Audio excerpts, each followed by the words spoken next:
Le pourquoi du comment, c'est votre émission Culture et bonne humeur de la semaine. Merci infiniment de nous avoir rejoints.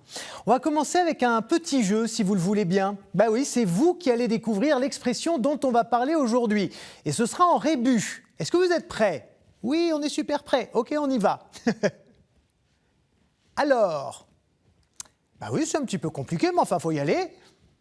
Allez, je vous donne la réponse. Ça donne le démon de midi. Voilà, c'est l'expression du jour, le démon de midi. Et le rébus, c'est normal, c'est simplement une forme d'hommage, puisque cette locution tire son origine de l'Égypte ancienne. Et tout le monde sait que les hiéroglyphes étaient une écriture figurative, ceci expliquant cela.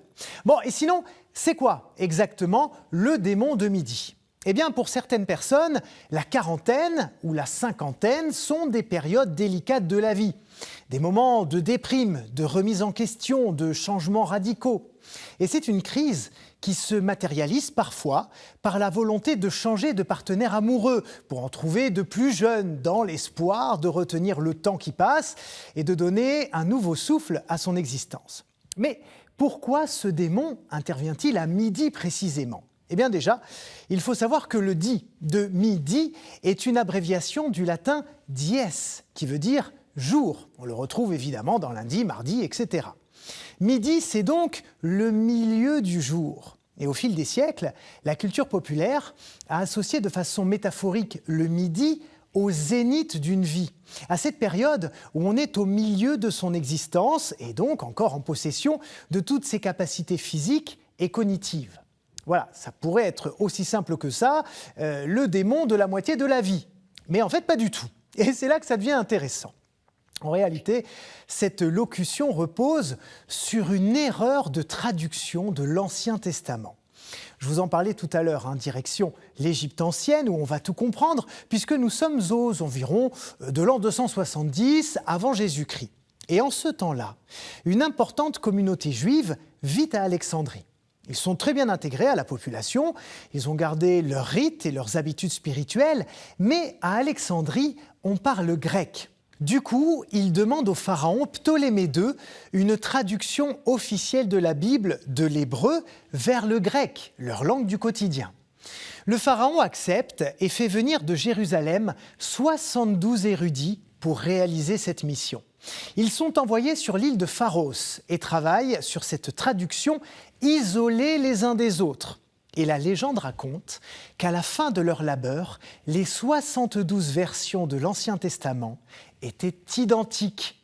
C'est ainsi d'ailleurs que naît la Bible des Septante, Septante pour les 72 Hébreux qui ont œuvré à sa traduction.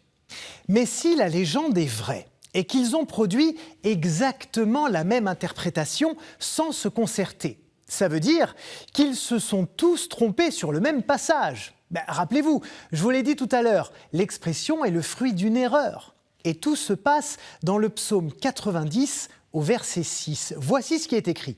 « Tu ne craindras ni les terreurs de la nuit, ni la flèche qui vole le jour, ni la peste qui marche dans les ténèbres, ni le fléau qui dévaste à midi. » Et c'est précisément là que se situe l'erreur.